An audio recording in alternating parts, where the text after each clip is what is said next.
Welcome back to Sahara TV. My name is Rudolph Okonkwo. With me here is Omoyele Sowore, the publisher of Sahara Reporters. Welcome to the show. Thank you. Happy New Year, Mr. Ah. Is it Dr. Damage? Yeah. So, where have you been? I understand that you disappeared. Oh my God! Yes, I was. I decided on the day after Christmas to just disappear into Africa, as I usually do. Wow. And that trip took me first to a third country that I'm not at liberty to mention, so that the president of that country doesn't get upset. You know, there's a way Nigeria has power over the entire African region, so they might invade the place. So then it took me through my underground process, railway system into Lagos eventually. And so that's where I've been. How long were you there?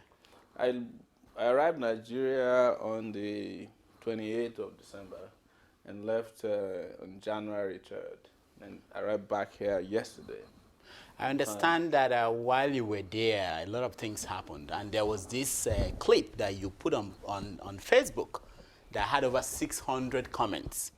What happened? What happened was that on New Year's Eve, I was asking around in Lagos the best place to find out the excitement on New Year's Eve, and there was no ball dropping event in Lagos that I knew about.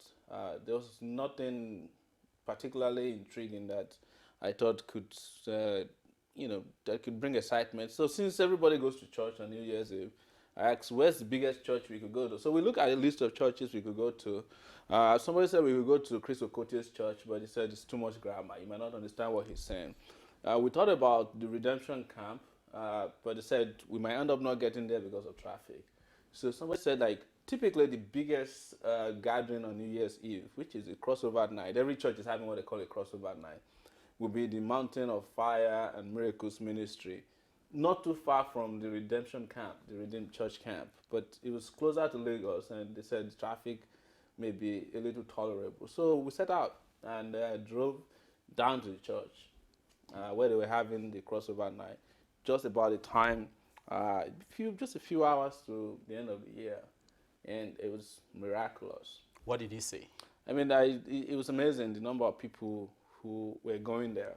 Even though the event had started, people were still trooping in. So we drove to the gate of the church, hoping that we would see security that would prevent us from entering, nothing. And so we drove into the church proper, and to the ground, and it was an open air event. Even though the church had roofing, there must have been some 500,000 people there. I'm just speaking now, maybe conservatively. I'm sure it was about 1 million people. And I thought that was exciting. And then we took out our camera. I put a camera on my shoulder, a 5D Canon, and with the shoulder support. And we started filming. And as soon as we started filming, of course, the church had its own security, and they kept asking for our identity. Of course, I identified myself as an independent reporter who is interested in this, and they let me go. So I identified myself twice, but my interest was to get close to the general overseer, who was just billowing from wherever he was to the speakers around the church. And there were huge screens all over the place that was showing what he was doing up there. And I just wanted to get to him. And I kept asking permission, I was granted, up until when I got very close to him and I started filming. But some of the things I saw, which was most amazing, I would say, was just how aggressive the members of the church were. One of the things we saw was when the church members were hitting their head with their hands. And I said to myself, if these guys came here with a headache today, they would leave with a migraine into the New Year's. But it was just exciting to see that number of people responding to the preachment of the general overseer. I badly wanted to see if the general overseer was hitting his own head. By the time we got to him, nothing like that was happening. He was just ministering, and he had an interpreter beside him. But it was just very amazing to see the drama going on this New Year's Eve, and how they were casting the devil into some kind of position. I don't know what it was, but it was a fight, and every member of the church was in some kind of activity that was going on. I think it would be a good place for people to also lose weight, but you can't just take away from that scene all types of assignment that represented what Nigeria was today, and that was what we wanted to capture on film. Did you capture it? We did. We're capturing that, and so we got close to the general overseer. I was watching him and recording him. I'm not particularly a very good camera person, but the reason why I decided to hold the camera was because I didn't want a situation where they would harass whomever was carrying the camera. So I decided to do the job, and so I was capturing. I was close to him, and of course the police came. Their own police initially, their own church security. Some of the most aggressive people I've ever seen, and so I explained to them that I was a journalist filming what I thought was the biggest event that night. They weren't convinced at first, and they wanted to know who I was. Of course, I always have an ID card handy, and I gave it to them because I didn't want to reveal to anybody that I was from Sahara Reporters. That was the most important thing because I was traveling on the ground. So, but at a point, they just became very wild. What do you think that they were hiding? Why would they be mad at someone videoing an event like that? I'm still seriously thinking about it because I asked that question several times. I was like, I asked if this was being streamed live, and they said yes, this is being streamed live across the world. And I kept asking, what are you hiding? I even used certain verses of the Bible to explain to them that Jesus had destroyed all the hidden places after his death. One of the things that happened after Jesus died, according to the Bible, was that there was an earthquake that destroyed all of the altars where men were hiding in churches around the world. I mean, when he came around the earth, so that it became an open process. That Jesus had come to liberate the church from secrecy. So what are you hiding? But I think they were just very, very scared that whatever they could not control in terms of what goes out from the church, they didn't want anybody else to see it. They even said that there were pressmen there, but they had been earlier accredited and told what to record. So if you're a pressman on that premises, you must follow the rules of the church. So go ahead now. So what happened after they come to you? The security men came to you. What happened from there? Well, they said we had to stop filming, and I said, but this is a public event. They said it wasn't public, and I tried to let them know that they invited the public to come there, and as a member of the public, I was entitled to participate in it. But they didn't see any reason with that. They said I should have come through the security process, and I said yes, I came through your gate. You had a gate, you had security men there. We drove down here, and they weren't convinced. They said, we would not. Then the argument became that they want to see our footage and delete it, and that's where I was really upset. And I said, that's not going to happen. You are not deleting my footage here today. And it's just a mob of the church thugs, as I'll call them, just formed around us, and it became an argument about whether they will smash our camera or not. And I said, you can't smash my camera. If you do, I'm going to make a big scene out of it here.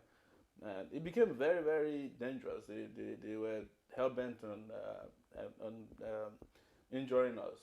So I decided that we should move to their security people outside of the gate. And immediately we move out of the premise of the church where the prayer was happening, the security people were in the dark. And that's what they were operating. And then he had a cocktail of Nigerian security, of SSS police, who were carrying guns, and their own security people. And even individuals who were just very, very wild. And the moment we moved into that scene, all of us were removed from the protection of both light and Jesus. And it became the devil's Were police. you not afraid that they could lynch you over there? I wasn't. But I knew that it was a possibility. It got to the point where they were accusing us of being Boko Haram people, and I think that was preparing us for being lynched. And in a way, I said to myself, well, maybe this is it. But if the church, I kept shouting. I said, it's the church that killed Jesus Christ. So maybe we're just going to be the next victim of the ferociousness of the church. But what was obvious was that it's just very dangerous for people to be fed in a way that they can't question anything. These are people who are not questioning anything. Even the police people there did not question anything. Well, they just kept saying, you have no right to come here except you have been granted permission and all that. And I said, you don't need permission to come and cover an event that has been declared a public event. He said, but this is a private property. I said, it's not private. I had to remind the police officer that you cannot call it a private event for as long as a public sector, a public institution like the police is working there, the SSS is working there. And I kept reminding them that this was an open invitation to everybody who needed deliverance to come. But I wasn't there for deliverance. I was there to cover the event for Nigerians and our viewers who may want to know what is going on in the church. Okay, so from there, what happened from that police? It was a long period of exchange of abuses, harassment, intimidation, and threats, including threats that they will kill us. And but I stood my ground. I said, you guys know what you're doing is not all right. And of course, the chief security officer who was in charge kept saying, well, all I will need to do is to show you that I can keep you in jail tonight. And he was very happy to keep saying that. And I said to him, why would you keep somebody in jail simply because he's doing his work? And of course, there was another group whose job was hunting for our memory card. There was a chief tech officer there who was just looking for how to remove our memory card. He was pretty aggressive about it. So when they seized our camera and kept in their vehicle, he was there looking to see if our memory cards were still there. And they got very upset when they found out that we had removed our memory card. And which we did immediately after. So they asked me, where's your memory card? I said, this camera doesn't have a memory card. It records directly into my brain. And now you have to smash my head. And that got them more upset. And they kept saying, you think you're smart? I said, I'm not smart. I'm just very stubborn. And I detest authorities who have no respect for human rights. So that really provoked them the more. But I just needed to keep that information going, that the church has no right to violate the rights of citizens, just as the state has no right to do the same. So after the argument did not prevail, they kept saying, and at the point they said, if you are taking it cool, by now we would have resolved it, because you could have just given us your footage, we would have deleted it, and you can go home and have your New Year's. So long and short of it was that we spent the New Year's there, because it drove us from the security cordon at the back of the church to a detention center they call their security post. I was surprised that the church, they own detention that center? the church has any detention center at all was the most shocking part of it. Initially, I thought it was a police post until they brought a DPO from a Bafo police station in Ogun State to come to us, and he showed up with his guns, on his shoulders, and his bodyguard.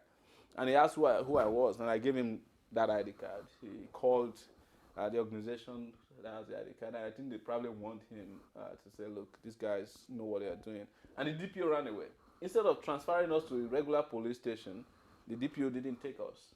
And we ended up spending 4 hours in the church detention center.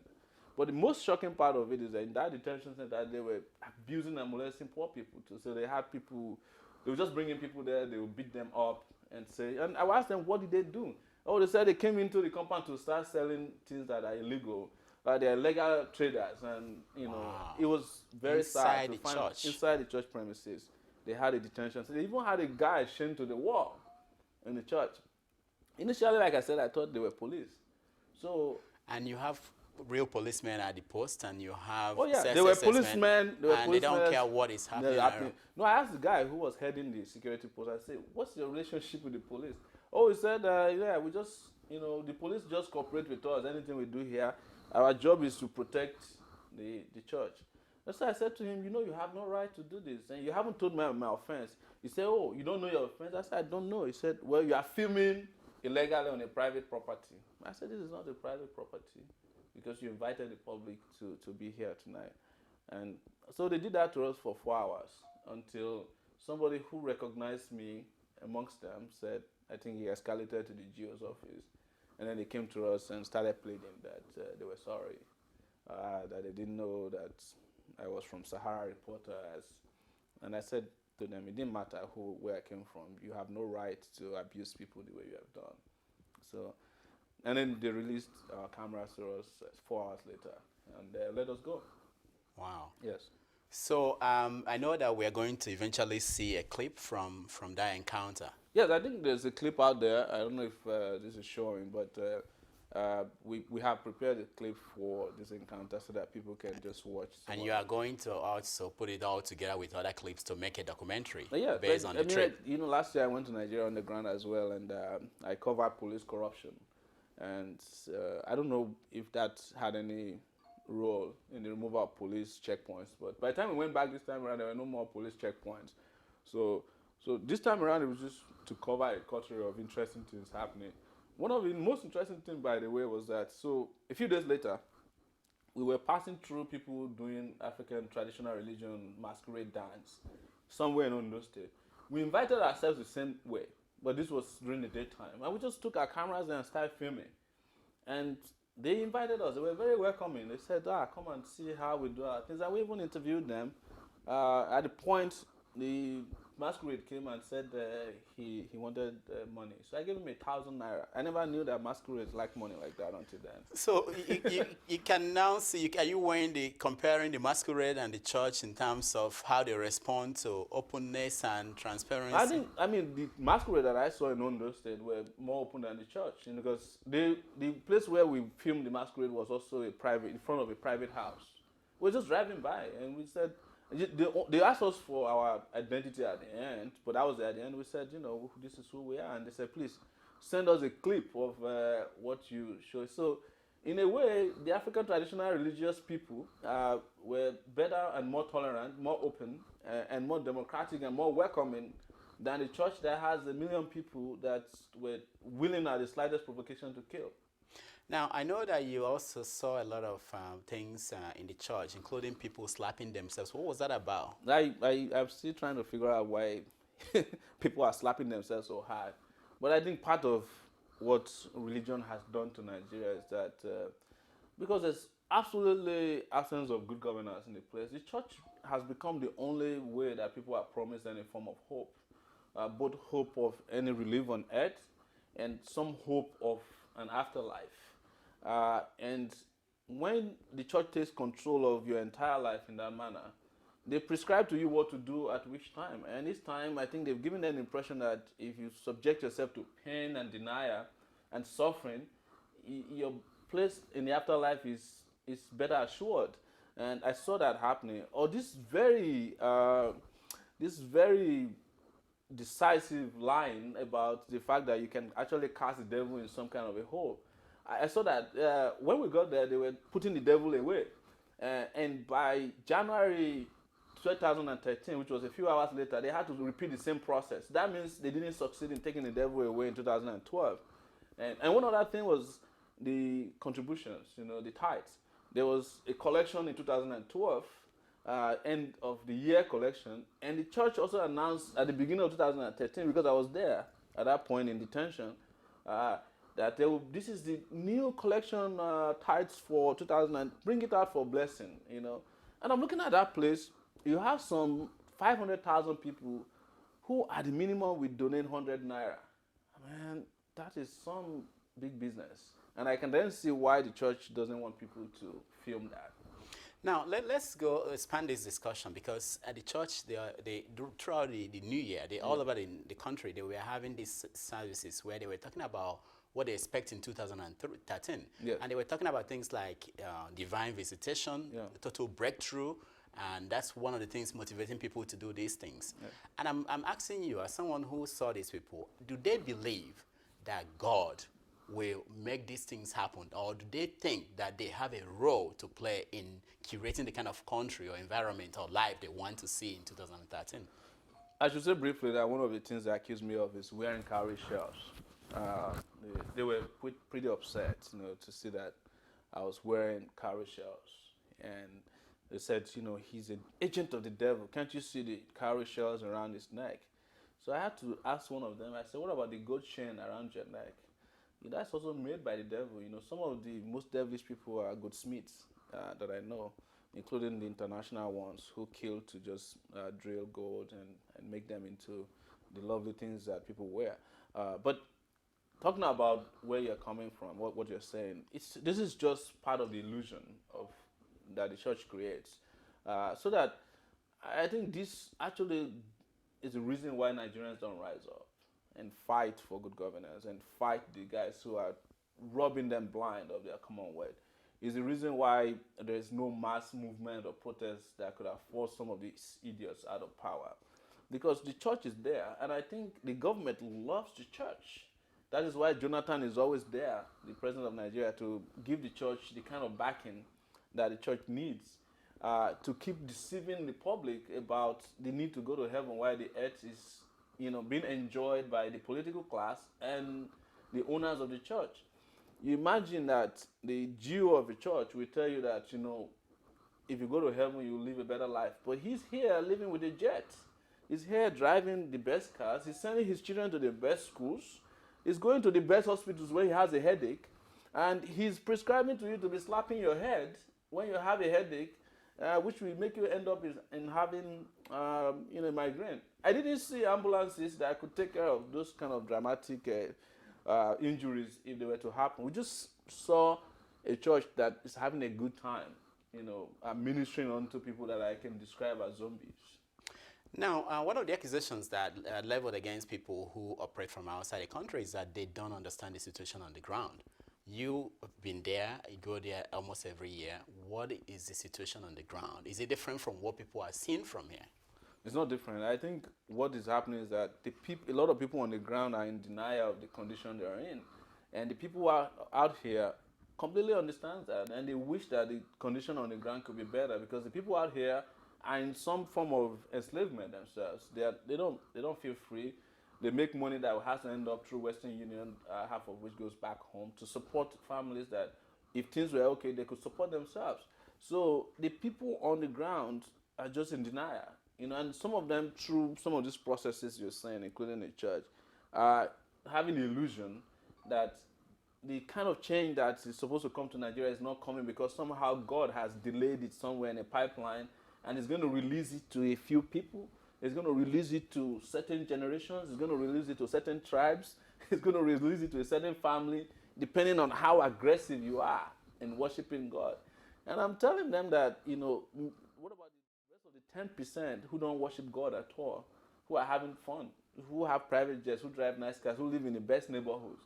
Why is God giving them the pipeline of the blessings, and he leaves the majority, 80% of Nigerians, to live in abject poverty?